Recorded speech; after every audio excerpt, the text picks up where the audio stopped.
Of all the great new Pixel 10 phones, the Pixel 10 Pro XL is my top pick thanks to its incredible display, longer battery life and increased storage capacity. It has all the amazing features you'll find on the Pixel 10 Pro but with more room to get things done and have fun.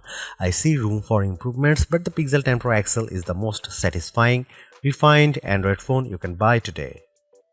The Google Pixel 10 Pro XL is the Pixel phone to buy this year. The Pixel 10 Pro can match the Pro XL on the most important features, but the benefits of the larger display, along with a couple of features that are simply better on the XL device, make the Pixel 10 Pro XL my favorite of the new Pixel family, and the phone I would recommend first but not last. I feel confident recommending the Pixel 10 Pro XL above the rest and above any other Android phone you can buy right now because I spent the last year using the Pixel 9 Pro as my primary work phone. That means I know exactly why the Pixel is a great phone for being productive, but I also know that I wish I would had a bigger screen than the 9 Pros. The Pro XL will be my primary device this year for sure. If you haven't checked out a Pixel phone in a while, you really should head to a store and get your hands on one. The latest Pixel 10 Pro XL is polished and well built with a refined look and gorgeous materials and color combinations. It's a much nicer looking phone than the latest iPhone 16 Pro Max, and it delivers on a number of features Apple hasn't been able to match. Google's AI features are the most advanced on any smartphone and often most unobtrusive. The newest AI features like Magic Q and the live translation don't feel pushy or overblown, and they don't produce embarrassing or useless results. Google is pushing AI into the background as a silent helper where it should be. Of course, all of the new Pixel 10 series phones have Google's advanced new AI features like the live translator that not only converts your language into another tongue, it also speaks with a voice that sounds remarkably like yours. That may sound alarming from a privacy viewpoint, but Google says this processing happens on the Pixel 10 Pro XL and not on a distant cloud computer, so your conversations and your voice should be safe. So what makes the Pixel 10 Pro XL so special, the best of the Pixel 10 bunch? First of all, Google's Pixel displays, so-called Super Actua displays, are among the best you will see on any smartphone. These screens are bright and colorful and very sharp. When the screen is this good, I want as much screen as I can get, so I prefer having the larger XL display at 6.8 inches. It's 0.5 inches bigger diagonally than the Pixel 10's display, and that equals 13 square centimeters of extra screen space. The Pixel 10 Pro XL also has the largest battery of all the new Pixel phones, and that equates to the longest battery life, both in my real-world testing and our battery rundown test. It wasn't a massive difference. The Pixel 10 Pro XL only lasted an hour longer than the Pixel 10, still every bit helps. The Pixel 10 Pro XL also charges faster than any other Pixel 10 device, whether you are charging wirelessly or with a USB-C cord. If you have a 45-watt charger, the Pixel 10 Pro XL can charge that fast compared to the 30-watt charging on the other two Pixel 10 phones. The Pixel 10 Pro XL can also use faster wireless charging. Again, it's not a huge difference, but every detail matters. The biggest benefit for me is the combination of Google's winning Super Actua display with the Pixel 10 Pro XL cameras. If I am taking serious photos, I want the biggest viewfinder possible to get the right shot. The extra screen space on the Pro XL phones felt like a big advantage, and if photography is important to you, I'd recommend the Pro XL phone first. The Pixel 10 Pro has the exact same camera specs, but having the bigger Pro XL display helped me take better shots. Are there other benefits to the Pro XL? Well, not really. It isn't any faster than the Pixel 10 Pro or even than the Pixel 10. In our benchmark tests, the extra RAM in the Pro models didn't seem to make much difference.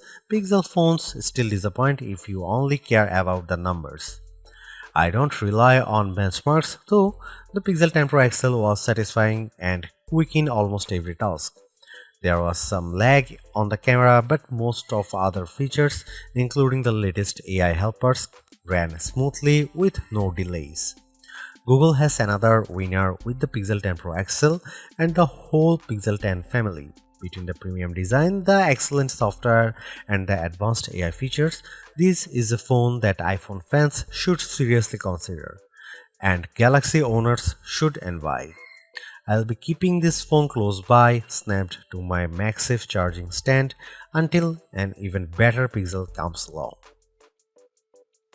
I remember the days when a new phone would cost the same but come with more storage and RAM than last year's model because component costs had decreased. This year's Pixel 10 Pro XL is more expensive than before and it comes with 256 GB of storage, but I'm not awarding Google any medals for giving the phone enough space. This phone should be cheaper. To be fair, 256 GB of storage is the right amount unless you play a ton of games or you shoot video with your phone at high resolution. There's a 1TB model available, but only serious enthusiasts need apply, and you know who you are. The color options this year are a bit drab. I like the moonstone color and the jade, but they aren't very exciting. My review unit is the porcelain white, which looks classy but a bit bland. Google also sent along a silicone case with magnets built in that matches the phone perfectly. If you want the 1TB storage option, it's only available in the black obsidian. The Google Pixel 10 Pro XL is the Pixel 10 Pro all blown up. It doesn't add any extra buttons or physical details. The two phones look identical, just at a different scale. That's a good thing because the Pixel 10 Pro is a great looking phone and it keeps the same exact design as the Pixel 9 Pro. That was my favorite phone of last year. If it ain't broke, don't fix it. I like the Pixel 10 Pro XL design even more than the latest iPhone 16 Pro Max. It feels just as refined as Apple's phone with fewer unnecessary buttons to get in the way. Does anyone actually use the camera control? I know I don't. To be fair, I don't use the temperature sensor on the back of the Pixel 10 Pro XL, but I can ignore that easier than a button.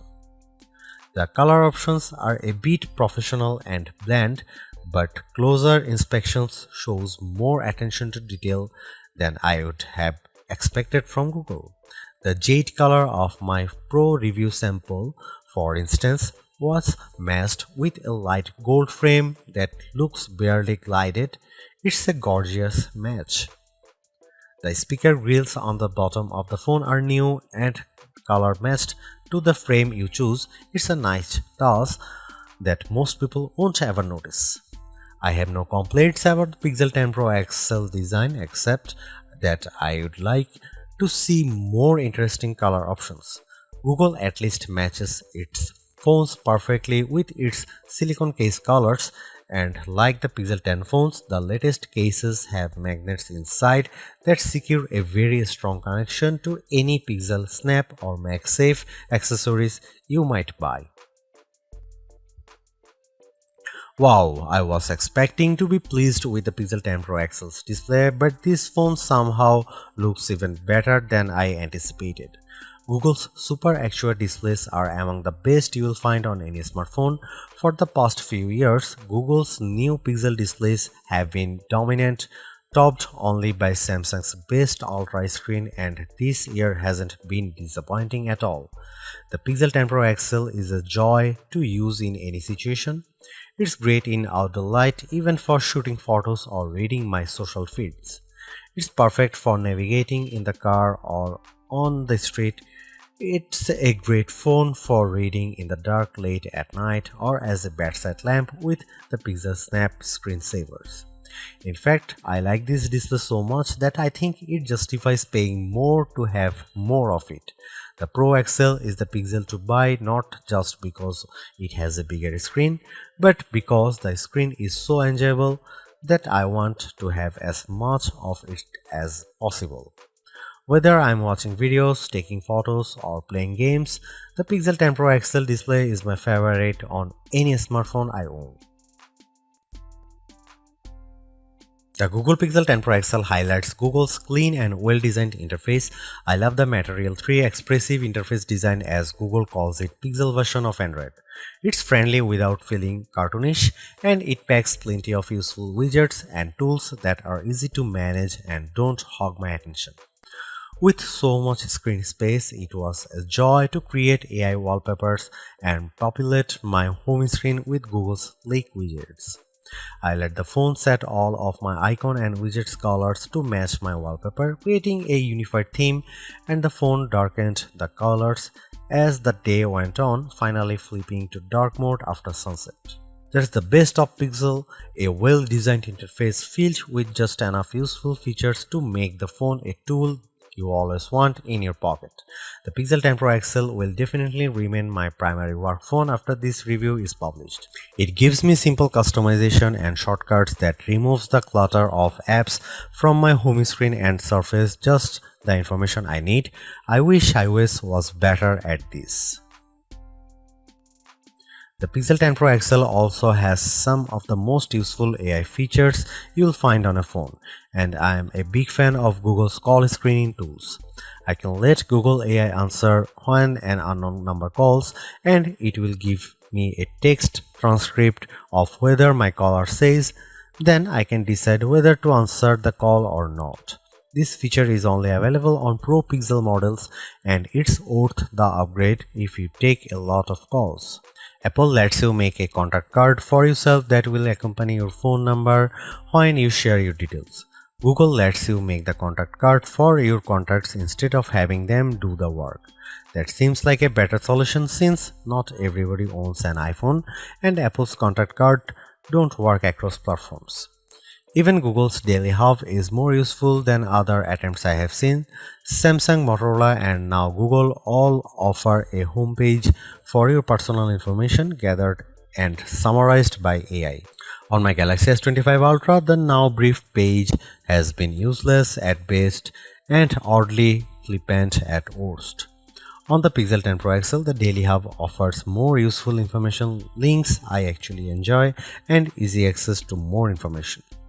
There are still some odd and off-putting AI features, usually generative AI tools. The Recorder app, for some odd reason, offers a generate a musical background for your recordings. I don't really need a pop metal soundtrack for my business interviews. Thanks. Still, it's easy to ignore these oddities, and Google mostly doesn't shove its AI in your face. The Pixel 10 Pro XL and the Pixel 10 Pro have identical camera lenses and sensors, but I am calling the Pro XL the better camera phone because of the larger display and longer battery life. Both of those attributes are features that camera buyers look for, and they make a difference when shooting the pixels. The photos I got from the Pixel 10 Pro XL were fantastic, perhaps the best I have seen on any camera phone. The Pixel 10 Pro XL took photos with very accurate colors and plenty of details at every focal range. For night photography, it was no contest. The Pro XL took pics that looked like I had a professional flash gun attached, while the iPhone shots looked much darker and lacked focus.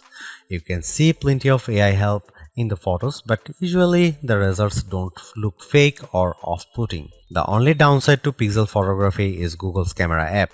It's a nightmare. It's hard to use with settings that seem to conflict with each other. Adjust one setting like changing from 12 megapixel to 50 megapixel resolution, and a handful of other settings suddenly go dark without warning. Here you can see some camera samples of the new Google Pixel 10 Pro XL.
Google's made a few but effective upgrades to the Pixel 10 Pro XL.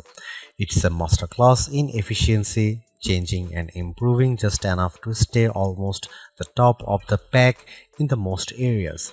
The display's brightness is unmatched, and the camera's ultra-wide perhaps aside offer a balanced natural look that I can see a lot of people liking. It's unfortunate the Pixel 10 series is still the lowest powered of the flagship phones on sale today and lags behind its main rivals on battery efficiency. Hopefully, access to Google's latest AI tools makes up for that for anyone who decides to take the plunge, although perhaps give it a couple of months if this is your primary reason. Hopefully by then the seemingly incomplete Magic Q and the preview version of the camera coach will have been made whole. The Galaxy S25 Ultra may still be a better pick for you if you want more power and power efficiency from your phone. The Pixel 10 Pro may also be a better fit than the XL considering you only sacrifice display size and battery life for a cheaper phone that's otherwise just as capable as its large sibling. But the Pixel 10 Pro XL is the most capable of competitive of Google's latest batch of phones. If you are buying a phone right now and want best-in-class software combined with top-tier hardware, this Pixel is probably the one to pick.